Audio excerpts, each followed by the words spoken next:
Hello to everyone. Myself, Dr. Rashi Sharma, Associate Professor, Department of Kriya Sharir, Faculty of Ayurveda, IMS BHU, Varanasi, Uttar Pradesh, in India. So now we'll discuss about emotional healing of anger and frustration according to Ayurvedic perspectives. Let's see what is emotional healing first. It's a process that allows us to take control of our thoughts, feelings, and emotions. It is the ability to acknowledge events and circumstances in our lives that may hinder us to move forward. Emotional healing involves integration of the fragmented parts of our soul to help us not only understand our past experience but resolve it effectively also, so that it has no emotional response ever.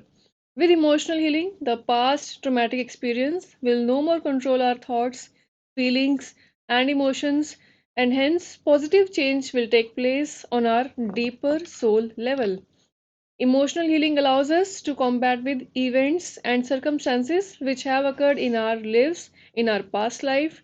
Once emotional healing work done to release past emotional blockages, we not only integrate these experiences into our lives, we allow ourselves to grow and develop emotionally on a deeper, more profound spiritual level of our life.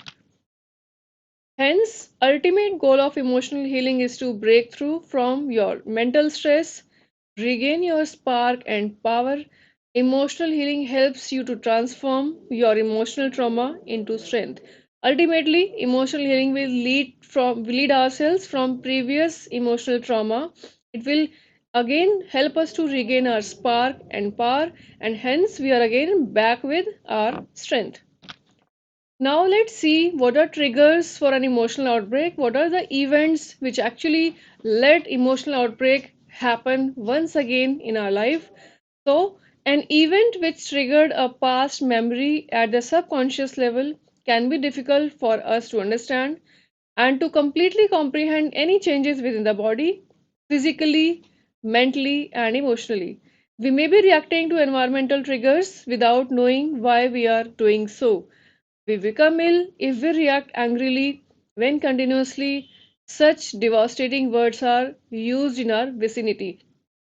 At last, we ultimately destroy our brain power, our power of subconscious mind, if we continuously keep on reacting in the form of anger, if we continuously keep on using such devastating words in our lifestyle.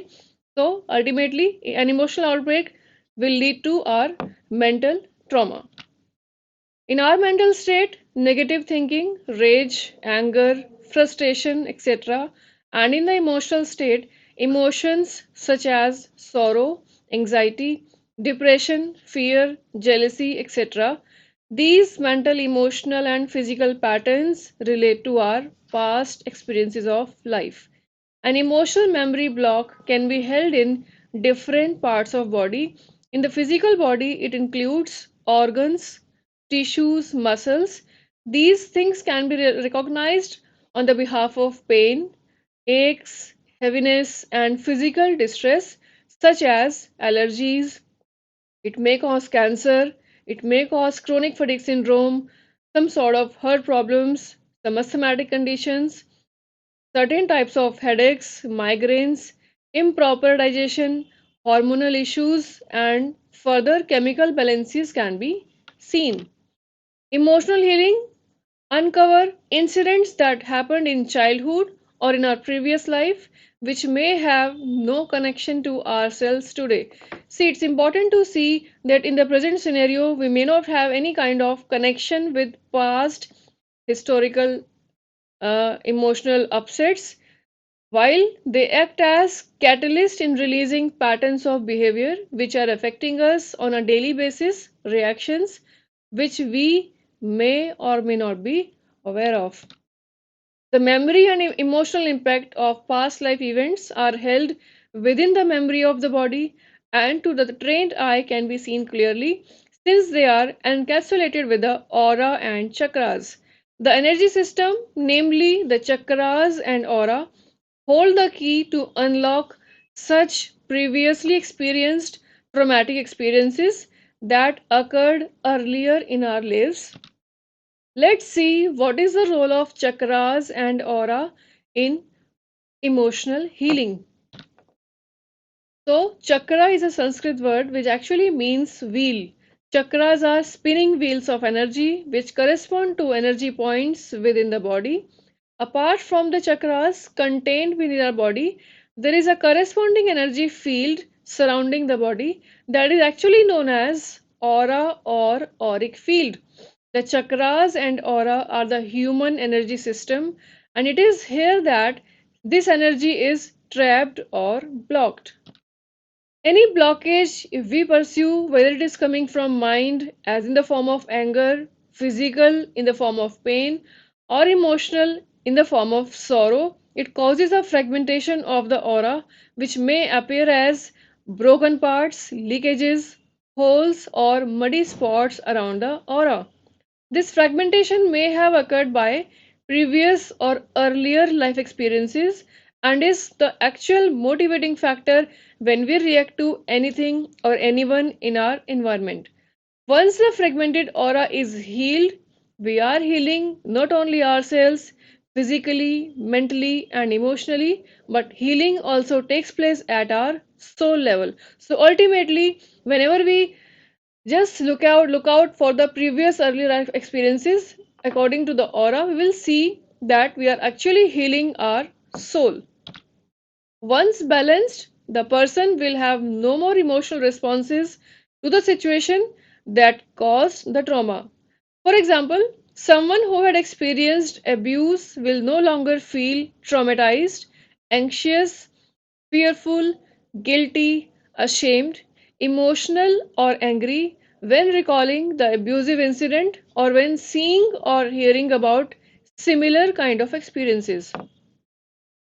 Releasing the emotional block held within the energy pattern of the body leads to release of associated emotions. For example, the strongest past emotion felt may be anger. However, the underlying emotion may be a sorrow. The memory of the incident is still retained. However, the emotional changes is no longer present, leading to effective and everlasting change to the life. Emotional healing can be instantaneous and lasting as the change has occurred not only within the emotional, physical, and mental bodies but also to the body's energy system, the aura, and the chakras, where all past experiences have been coded. Now, on a mental level, since we no longer hold a fearful or a negative response to the trauma, we can create more powerfully a future that is based on compassion, love, and abundance, and not based on the fear that the blockage ultimately represents. Let's see the stages of process of healing. So, an individual passes through five different stages while going to the healing process. These stages last for different periods of time and can replace each other, or sometimes it may coexist also. Let's see what is stage 1. Stage 1 comprises of the two features simultaneously, that is grief and denial. Let's see what is grief actually. Grief is an intensive emotional suffering caused by the loss of a relationship. It can be the result of desertion and rejection. A sense of loss exists no matter how bad the relationship might have been seen. Before learning to accept your grief, you will probably deny your loss. You will think, this is not happening to me. Now, the denial. Denial is a normal human defense against painful emotional experiences that are difficult to accept. It slowly gives way to the acceptance of reality. With the time, you will look at your loss and accept it with courage and growing optimism about the future. Next, stage 2 is actually the anger. That is what we are discussing over here today. Anger is what? Anger usually follows with grief and denial stage. During this stage, we ask ourselves, why me? Why should I do such things? Why am I supposed to do that? and why I should do that. So, for example, divorced and separated individuals often surprise themselves with the anger. They express emotions all about the destruction of their marital relationship. This feeling exists for the person who actually initiated the divorce action as well as the spouse. Often the expressed or unexpressed feeling is why. So ultimately, the triggering portion for anger is why. Recognition of anger helps to you to move on the next stage. Let's see next stage is stage 3, that is bargaining. After dealing with anger, individual may think that if he or she acts or talks nicely or in the form of bargains, and the decision can be now reversed. For example, an individual accepts, I promise I won't hurt you again if you give me some another chance. Or it can also be seen in the form of this way, I won't go through the separation if you will just go to the counseling. See, the individual wants the other person to have some sort of acceptance on his or her behalf. Next stage is stage 4, that is depression. Depression is an unexpressed anger turned inward on the self. It applies to passive individuals who believe they cannot do anything to relieve their suffering. Depression appears to one as experience of loss of self-worth. This is the most difficult stage to be in and makes one feeling withdrawn and exhausted. Passive anger needs to be converted into active anger by means of expressions. The person is supposed to express passive anger, then only it can be converted into an active form of anger. This allows us to see things more objectively. Now, the last stage, stage 5, is acceptance. Acceptance is not actually a happy stage. This stage makes one empty of feeling as if the pain is gone, the struggle is over, and rest is at hand or some sort of standby. It is at this stage that faith develops and growth follows. A new life is now within your reach. So, let's see what could be the possible stimulus for such kind of acceptance. A crisis. For example, a crisis can act as a stimulus that can break old habits and generate new changes. We should be willing to a healed person by identifying our own emotional needs and set new realistic goals for ourselves. Let's see anger. Anger is an emotion characterized by antagonism towards someone or something which we feel has deliberately done wrong. Anger can be a good thing, it can give us a way to express our negative feelings, but excessive anger can cause problems such as increased blood pressure and other physical changes that are associated with anger, make it difficult to think correctly and harm our physical as well as mental health. Anger, again, is a basic human emotion that is experienced by almost all people. It gets triggered by an emotional hurt. It is usually experienced as an unpleasant feeling that occurs when we think we have been injured, mistreated, or misbehaved, opposed in our long held views, or when we face with obstacles that keep us from attaining personal goals.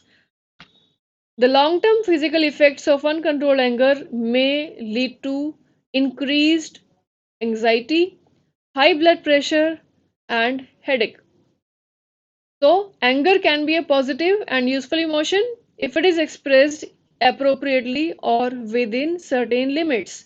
Long-term strategies for anger management usually include certain types of regular exercises, learning relaxation techniques, and yes, most important, the counseling of the individual. These are the signs of anger we actually found in a person, that is, clenching of jaws or grinding of teeth, headache, stomachache, increased and fast heart rate, sweating, feeling of heat, trembling, and dizziness. Anger usually triggers the basic flight or fight response in our body. Primarily, causes an increase in heart rate, blood pressure, and stress levels.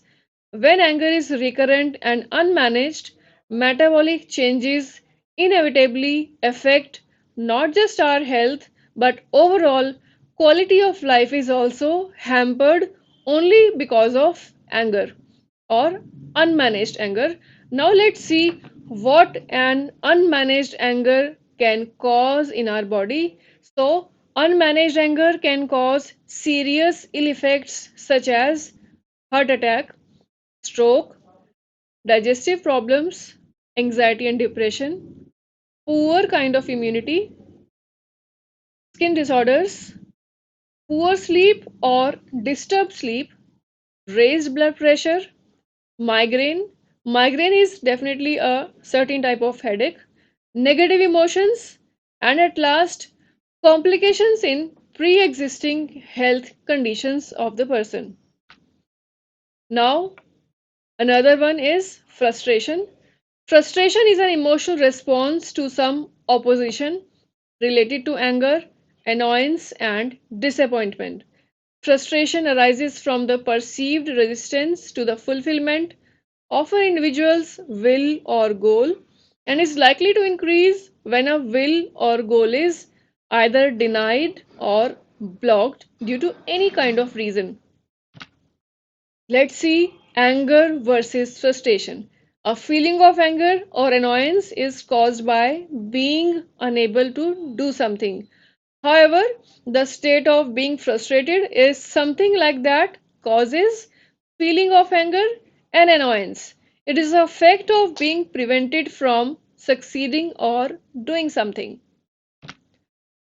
Although frustration and anger are related emotions, but they are not exactly same. Anger, on the other hand, is usually a response to a threat, being embarrassed, or feeling like something is not fair or according to ourselves.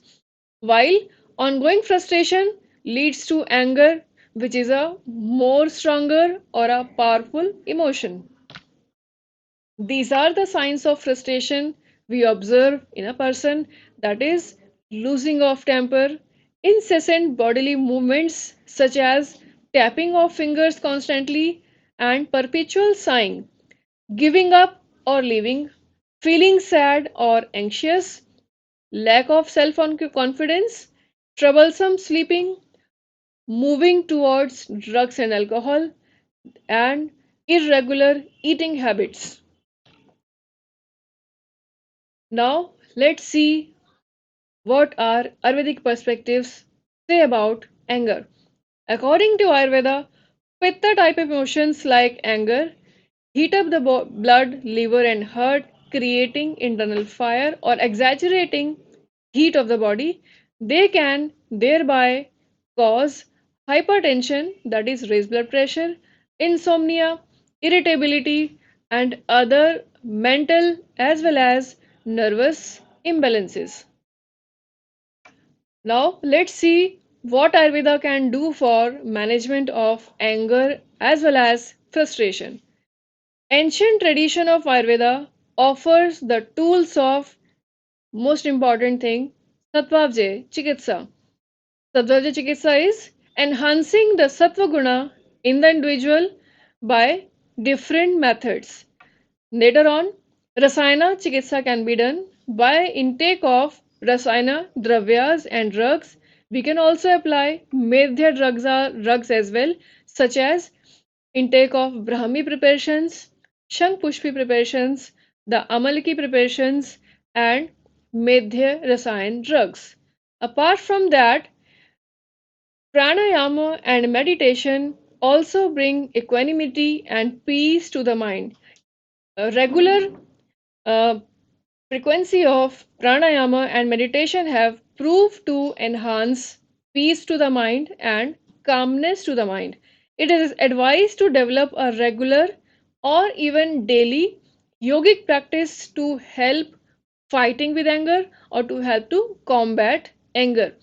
So, Ayurveda, apart with pranayama and meditation can help a lot in dealing anger.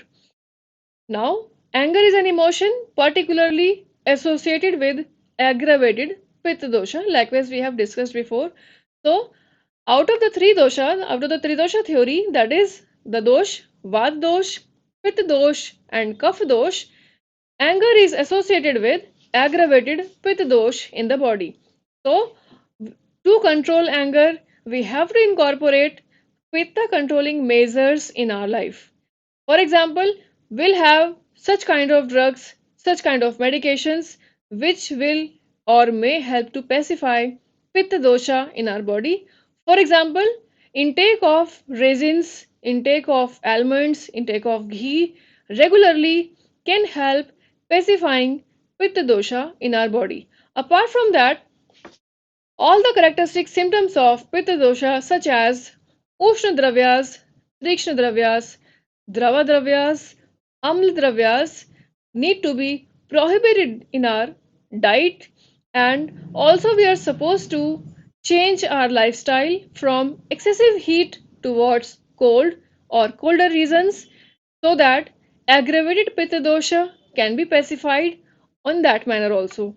Therefore, we should follow a pitta pacifying diet and lifestyle so that anger can be controlled on our behalf according to Ayurveda perspectives. Now, according to ancient Ayurvedic text, all kind of madhu dravyas, which means sweet tasting food substances, are actually pitta pacifying in nature, and therefore they are important in emotional healing of anger as well as frustration. Since both anger and frustration are commonly related to each other, that is why overall application or usage of intake of madhur dravya, that is sweet tasting substances, will help in combating anger or aggravated pitta dosha on their behalf. For example, intake of sweet apple, sweet grapes, apricots, sweet berries, guava, ripe sweet mangoes, watermelon, papaya, sweet orange, pears, plums, that should be only sweet, and prunes, they are effective in pacifying aggravated pitta dosha in body. See, these are the examples of a variety of eatable or food items which are easily available in our market, which can be easily taken by anyone. We don't have to we don't have to go to certain specialized kind of medicated centers for that. So even a common individual, if he or she know that intake of madhur dravya can pacify pitta and therefore emotional healing of anger and frustration can be obtained, so the individual who wants to reduce, who wants to pacify anger, he or she can go to the simplest market and obtain such kind of food items, and itself they can treat themselves by having such basic kind of food items in their diet.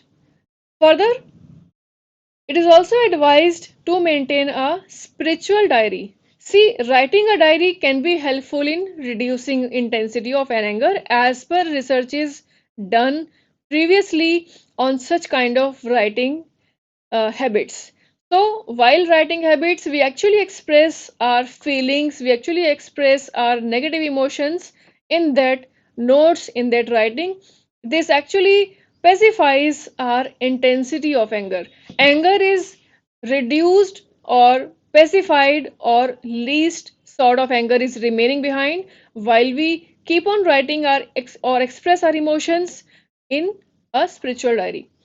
At last, Sattvavjaya Chikitsa can be undertaken for overall emotional healing and frustration. So, while talking about Sattvavjaya Chikitsa, let's see what is actually the Sattva. Sattva is the Manas Gun. We have Manas Dosha as well as Manas Gun. Manas Dosha comprises for the Rajas and Tamas, while Sattva is only Shuddh, that is why it is called as Manas Gun. It is devoid of any kind of impurities, it is devoid of any kind of negative impacts on our mind.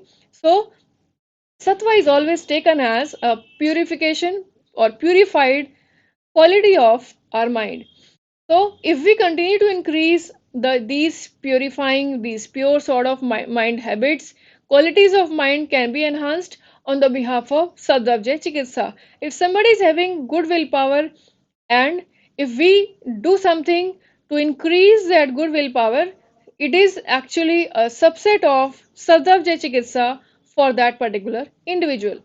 So, in order to overall emotional healing of anger and frustration, this kind of chikitsa, Sadhvaja chikitsa, can be undertaken for the particular individual. At last, apart from all, we should practice patience. See, patience is of ultimate importance while controlling our mind, while expressing ourselves somewhere, because in the heat of moment, it is easy to say something later you will regret. It is always said that think twice before you speak. Whenever we speak something, we should think twice or more than twice can be done. Because whenever we say something, that words cannot be taken back by ourselves. They usually can hurt or hit someone while we are in under the effect of anger as well as frustration. So, especially in the conditions of anger as well as frustration, or in any sort of mental disturbances, we always try to think twice before we speak out to someone or somebody. So, because it's because we have nothing left behind in spite of doing regret for our bad words or ill words on our behalf.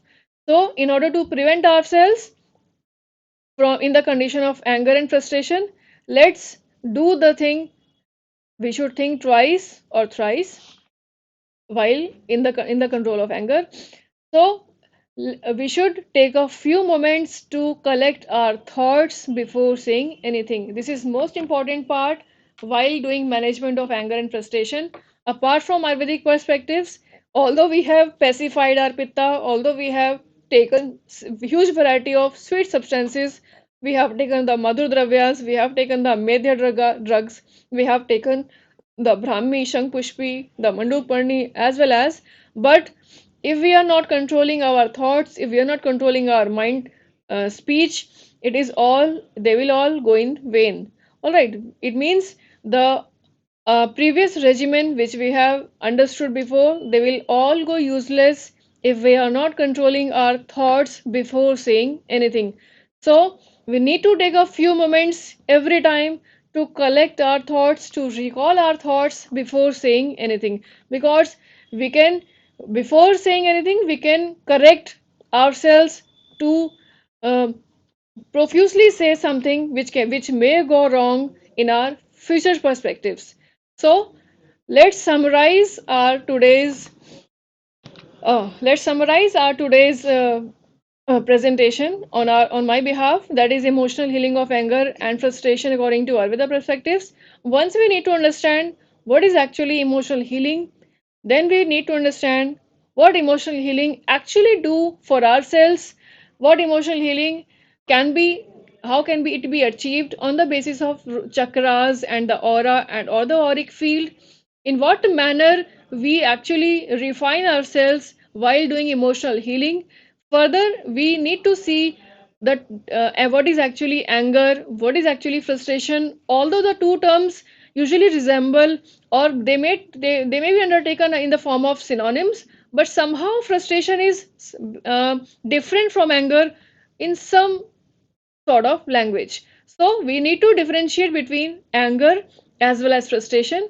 Then we need to identify what are the signs of anger, what are the signs of frustration, and at last, after obtaining such differences, according to Ayurveda perspectives, most important thing is that anger and frustration are actually done by aggravated pitta dosha in our body. So, if the individual has learned about how to pacify pitta dosha in our body, then automatically anger and frustration can be under the control of that individual.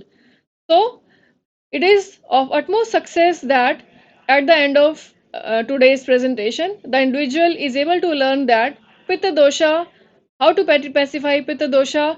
Apart from pacifying Pitta dosha, patience, thinking twice or thrice, is of utmost importance. And yes, yogic practices and pranayama is also helpful for ourselves. Thank you.